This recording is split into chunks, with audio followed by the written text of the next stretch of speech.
BJP BJP Rahul Khan है राहुल खान है राहुल खान है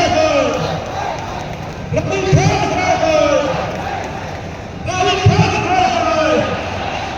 कांग्रेस राहुल खान निपंचक बोला भारत माता कांग्रेस है जवाब पाओ অপমানের জন্য খবর চাইতে হবে চাইতে হবে রাহুল খান হয় রাহুল খান হয় রাহুল খান হয় কাংগ্রেস আইন নির্বাচক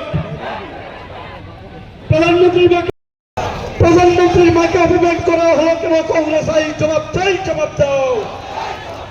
প্রধানমন্ত্রীর মাকে অপমান করা হলো কেন কংগ্রেস আইন জবাব দাও রাহুল খান হয় রাহুল খান হয় অবিলম্বে রাহুল গান্ধীকে ক্ষমা চাইতে হবে।